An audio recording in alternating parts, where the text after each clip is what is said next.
guys, welcome to my new video. আজি আপোনালোকক মই ক'বলৈ গৈছোঁ যে আপোনালোকে ফোন পে' বা পেটিএমৰ দ্বাৰা এটা ৰেফাৰ কৰি কেনেকৈ 100 ৰুপিজ আৰ্ণ কৰিব পাৰিব এই আপোনালোকক ক'বলৈ গৈছোঁ। তো ব্লগ ভিডিঅ'টো আৰম্ভ কৰোঁ। ফাৰ্ষ্ট আপোনালোকে ফোন পে'ত ক্লিক কৰক। ক্লিক কৰাৰ পিছত আপোনালোকে তলৰ ফালে যাব।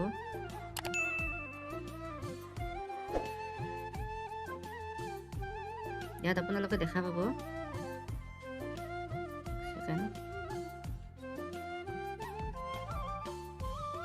ইয়াত আপোনালোকে দেখা পাব এই যে ইনভাইট নাও ক্লিক কৰিব।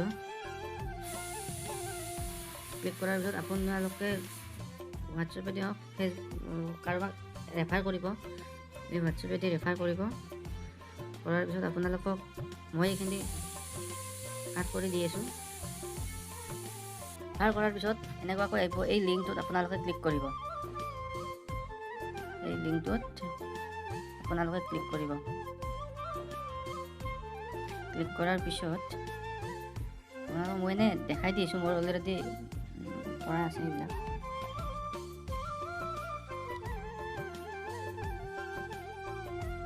সেই লিংকটো দি শ্বেয়াৰ কৰাৰ পিছত যোনটো মোবাইলত ৰেফাৰ কৰিছে সেইটো মোবাইলত অন কৰি বেংক একাউণ্টটো লিংক কৰিব। বেংক একাউণ্টটো লিংক কৰি আপোনাৰ একাউণ্টলৈ 10 ৰুপিজ অনলি, মানে 10 টকা পঠাই দিব।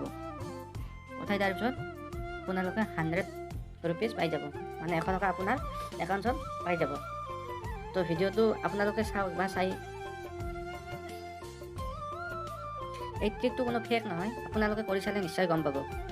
ফাৰ্ষ্ট আপোনালোকে আপোনাৰ লিংকটো শ্বেয়াৰ কৰিলে হ'ল। শ্বেয়াৰ কৰাৰ পিছত যোনজন মানুহৰ লগত শ্বেয়াৰ কৰিছে কিন্তু সেই মানুহজনৰ বেংকৰ একাউণ্টৰ লগত ATM কাৰ্ড আৰু মোবাইল নাম্বাৰ, ৰেজিষ্টাৰ মোবাইল নাম্বাৰটো থাকিব লাগিব। তেতিয়াহে আপুনি ৰেফাৰ কৰাৰ পিছত আপুনি 100 ৰুপিজ পাই যাব আপোনাৰ তাত।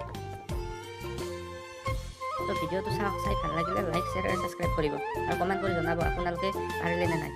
নোৱাৰিলে মোক কমেণ্ট কৰি নোৱাৰিলেও জনাব। আপোনালোকক ভালকৈ মই এটা ভিডিঅ' বনাই দিবলৈ চেষ্টা কৰিম। Thank U.